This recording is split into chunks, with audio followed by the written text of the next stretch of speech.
आज के हमनी के संदेश है आवे वाली महिमा। ए पाप से बिगड़ल संसार में बिना समस्या वाला जीवन कभू ना मिले।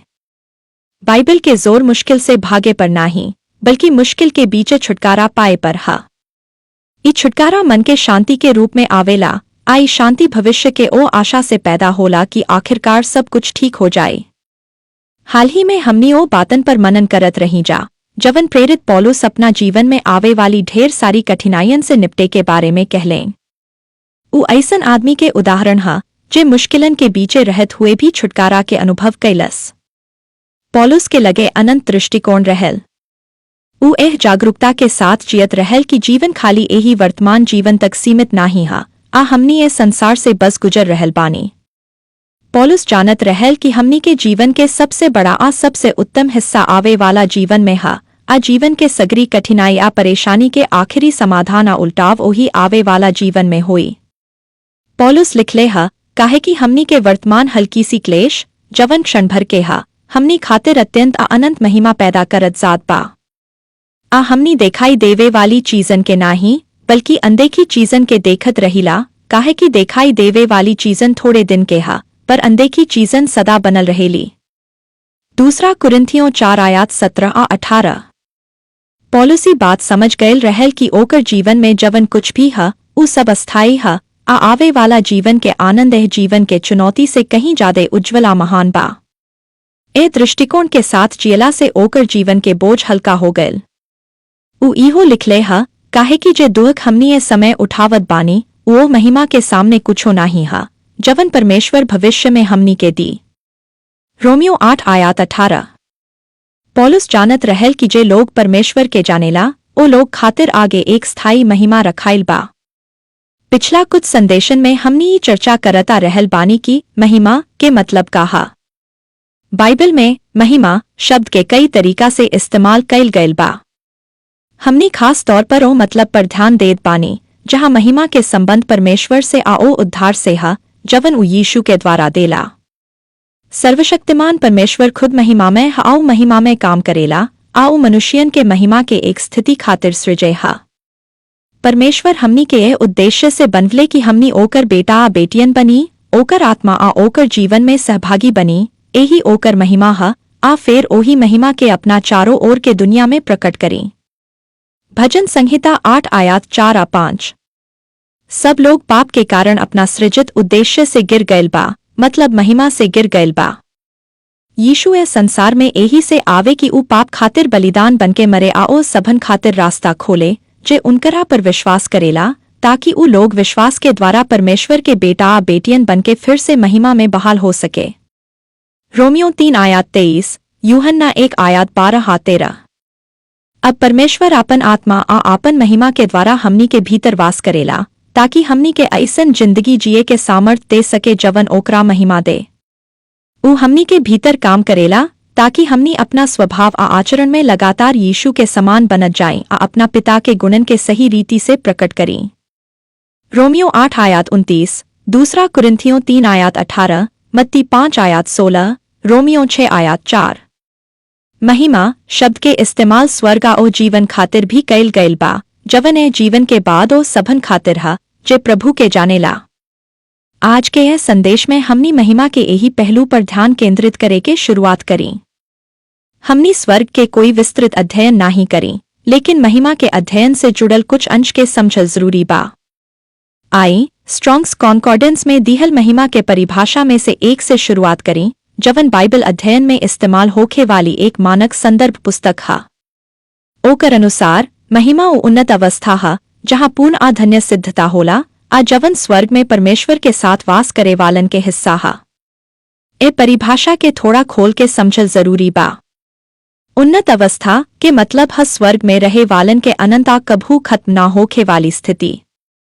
धन्य शब्द में आनंद, महान प्रसन्नता, कुशलता संतोष के भाव छुपल बा, जवन उनका हिस्सा है। यह वाक्यांश के मतलब है कि स्वर्ग में हर व्यक्ति यह धन्यता के व्यक्तिगत रूप से अनुभव करेला।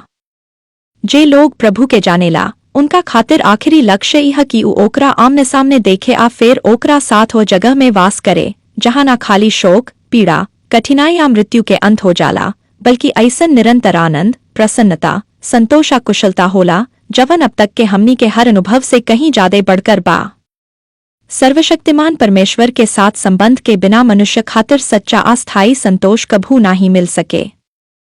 हमनी के आपन सृष्टिकर्ता परमेश्वर के साथ संबंध खातिर ही बनावल गईल बा। सुलेमान लिखले हा वो मनुष्य के हृदय या मन में अनंतकाल के भावना भी रखले बा, मतलब युगन के आर पार काम करे वाला उद्देश्य के ओ दिव्य बोध के जवन सूर्य के नीचे के कोई चीज तृप्त ना ही कर सके, खाली परमेश्वर ही कर सकेला। सबोपदेशक 3:11। दाऊद लिखले हा तू हमके जीवन के मार्ग देखे बा, तोहार उपस्थिति में परिपूर्ण आनंद बा, आ तोहार साथ सदा रहे में सुख ही सुख बा। भजन संहिता 16:11। आ फिर तू आपन सम्मति के द्वारा हमार अगुवाई करबा, आ अंत में हमके महिमा में ग्रहण करबा। स्वर्ग में हमार कौन बा तोहरे सिवा, आ धरती पर भी तोहरे सिवा हमके केहू से कुछो चाहना ही। भजन संहिता 73:24-25। आवे वाली महिमा के सही रूप में समझे आ ओकर कदर करे खातिर सबसे पहिले ई समझल जरूरी बा कि ई संसार आए संसार में जीवन के वर्तमान रूप वैसन नाही है जैसन परमेश्वर एकरा बनवले रहले या जैसन ऊ चाहत रहले। पूरी सृष्टि भ्रष्टता आ मृत्यु के श्राप से प्रभावित बा। परमेश्वर केहू के किसी भी चीज के मरे खातिर नाही बनवले रहले। मृत्यु संसार में पहल का मनुष्य आदम के पाप के कारण आई। उत्पत्ति 2:17, उत्पत्ति 3:17-19, रोमियो 5:12-14। परमेश्वर पुरुष आ स्त्री के यह उद्देश्य से सृजे कि ऊ ओकर बेटा आ बेटियन बने, आ ऊ धरती के आपन परिवार खातिर एक घर के रूप में बनवले। जे उद्धार परमेश्वर यीशु के द्वारा देला, ऊ अंत में परमेश्वर के परिवार के घर के पहुंचल सारा नुकसान के पलट दी आ ठीक कर दी। ई भी समझल जरूरी बाकी मृत्यु के समय केहू भी अस्तित्व से खत्म नाही हो जाला। हर मनुष्य के बनावट में एक भीतर के हिस्सा आ एक बाहर के हिस्सा होला। दूसरा कुरिन्थियों 4:16। जब शरीर मर जाला तब भीतर के हिस्सा आ बाहर के हिस्सा एक दूसरा से अलग हो जाले।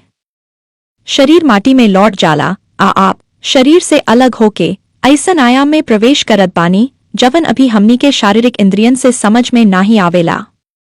लूका 16:19-31। जे लोग यीशु के द्वारा परमेश्वर के साथ सही संबंध में एह धरती से विदा हो जालें, उस स्वर्ग नाव के जगह में जालें। अजे लोग पाप के द्वारा परमेश्वर से अलग होके के आजादी चुन ले, उ नरक नाव के जगह में जालें। स्वर्ग परमेश्वर के घर हा। बाइबल में परमेश्वर पिता परमेश्वर पुत्र मतलब प्रभु यीशु मसीह दोनों के बारे में कहल गयल बाकी उस स्वर्ग में बाड़े। जैसे हमनी पढ़त बानी मत्ती 6:9, मत्ती 12:50, प्रेरितन के काम 1:11, अध्याय 3:21, फिलिपियों 3:20, इब्रानियों 8:1 आदि। सर्वशक्तिमान परमेश्वर सर्वव्यापी है, मतलब वो एक समय में हर जगह मौजूद बा, लेकिन वो आपन उपस्थिति खास तौर पर स्वर्ग में प्रकट आ केंद्रित करेला। याद राखी जब हम परमेश्वर के बारे में बात करत बानी जवन हमनी के समझ से परे अनंत असीमा हमनी से पूरी तरह अलग बा, अजय खुद के सृजल गिरला सीमित प्राणियन के साथ संबंध में प्रकट कैले बा, तब शब्द कम पड़ जाले। यीशु के क्रूस पर चढ़ावल जाए से एक रात पहले वो अपना प्रेरितन से कहलें, तुमनी के मन व्याकुल ना हो, परमेश्वर पर विश्वास रखो और मुझ पर भी विश्वास रखो। हमार पिता के घर में बहुत से निवास स्थान बाड़े, हम तुम्हें खातिर जगह तैयार करे जात बानी। आज जब हम जाके तुम्हें खातिर जगह तैयार कर लेब, तब फिर आके तुम्हें के अपना लगे ले जाएब, ताकि जहां हम बानी उहे तुमनी भी रहो। यूहन्ना 14:1-3। जैसन स्वर्ग अभी बा उ स्थायी नाही हा।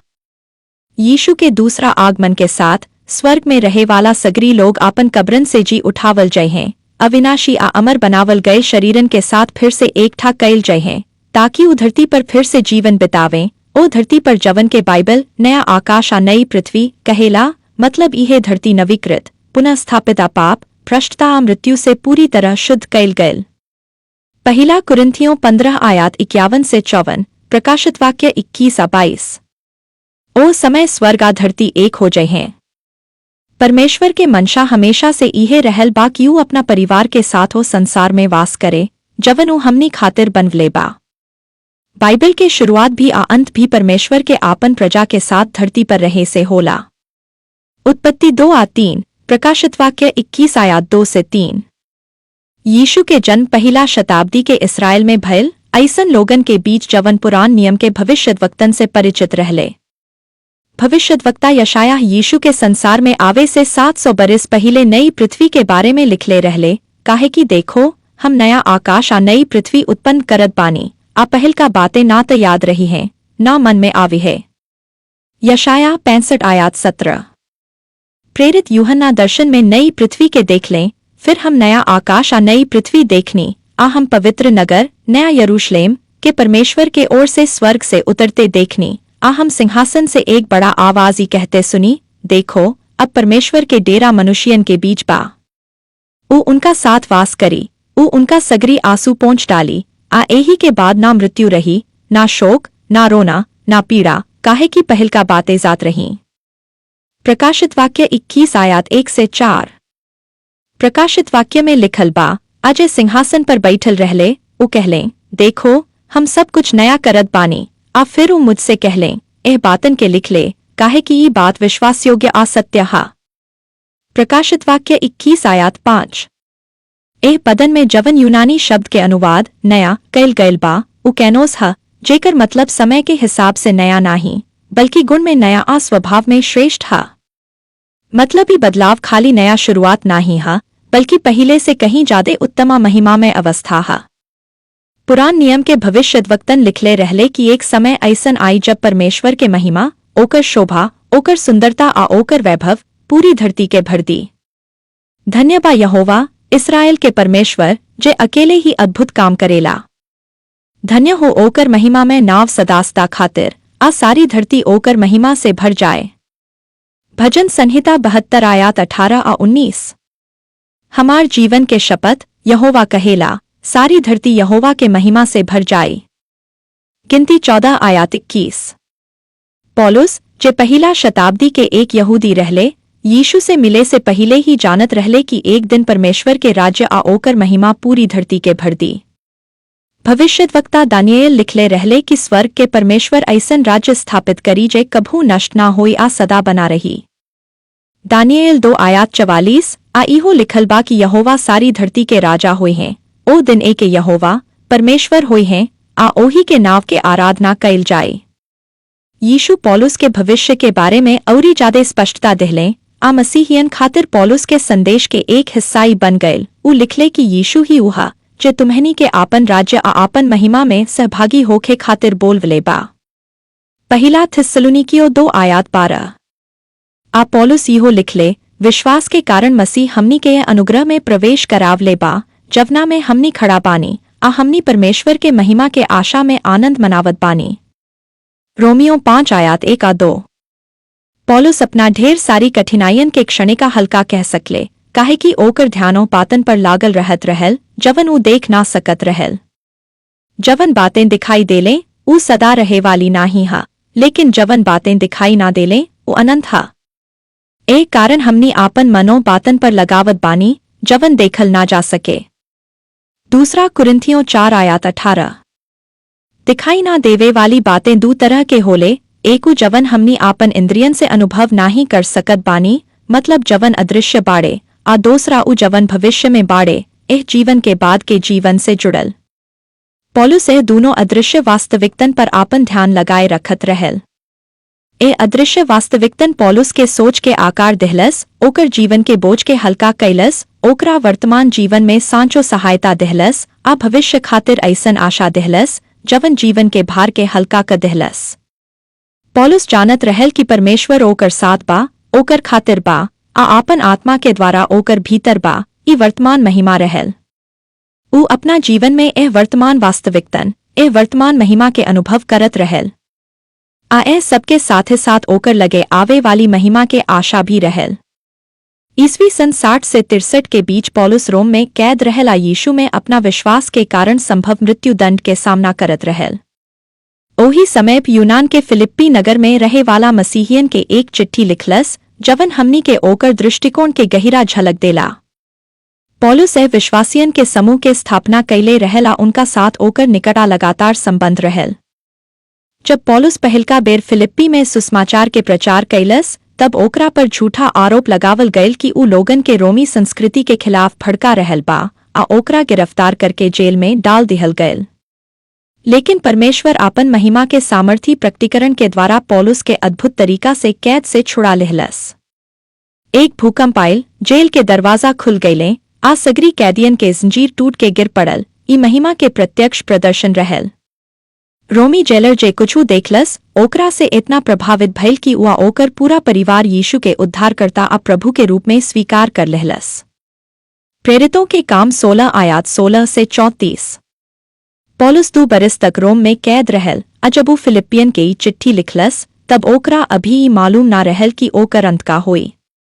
तबहू ओकर पत्र हमनी के ओ दृष्टिकोण के झलक देला, जवन ओकरा वर्तमान में शांति या भविष्य के महिमा के आशा देहलस, चाहे जवन कुछ भी होखे।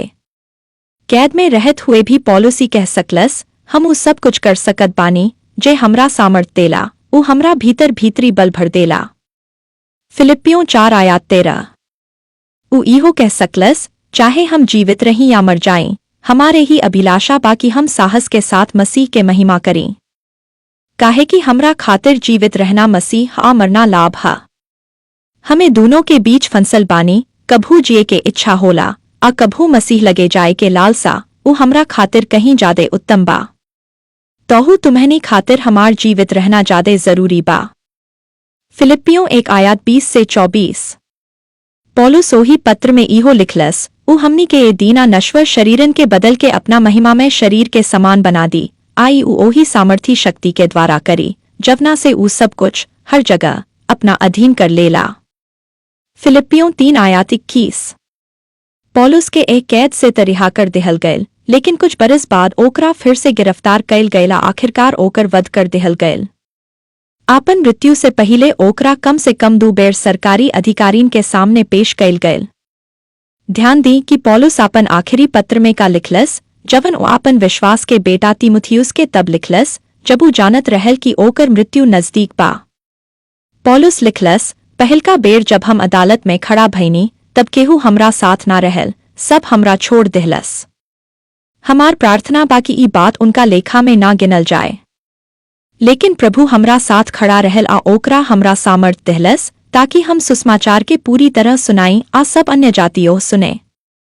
आओ हमरा निश्चित मृत्यु से बचा लेहलस। दूसरा तीमुथियुस 4 आयात 16 आ 17। ई वर्तमान महिमा रहल।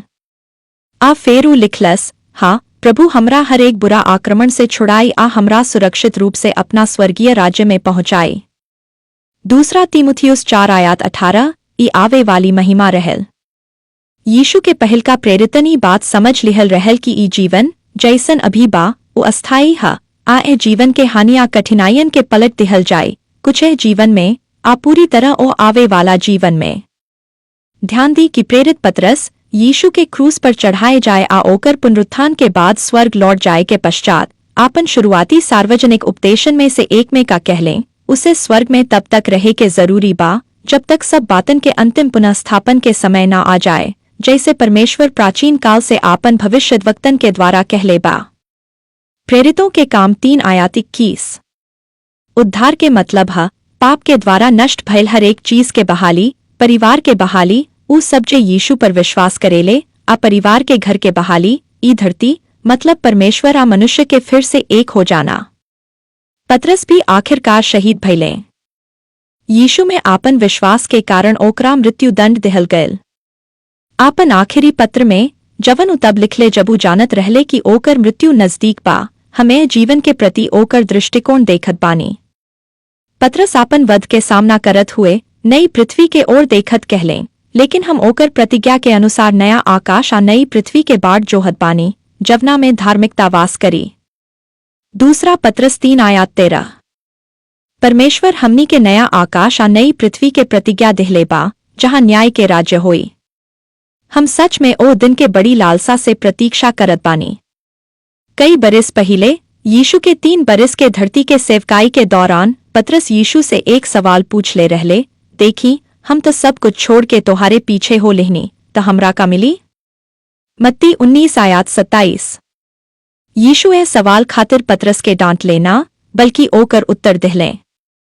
यीशु आपन प्रेरितन से कहलें कि जवन कुछ छोड़ ले बाड़े ओकर बदला में उनका प्रतिफल मिली, कुछ है जीवन में आ कुछ आवे वाला जीवन में। मत्ती 19 आयात 27 से 29, मरकुस 10 आयात 28 से 30, लूका 18 आयात 28 से 30।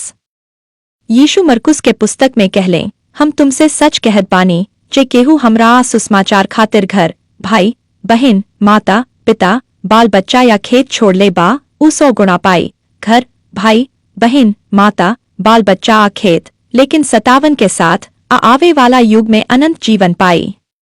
मरकुस 10 आयात 29 से 30।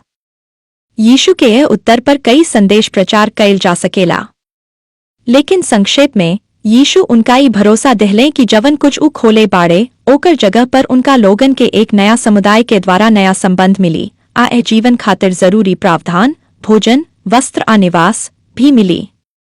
तोहू कठिनाइयां रही है, काहे कि पतित संसार में जीवन के प्रकृति यही तरह के हा, लेकिन आवे वाला जीवन में जवन कुछ खो गईल बा ओकर पूरा बहाली होई, आए बेरू सदा खातिर होई।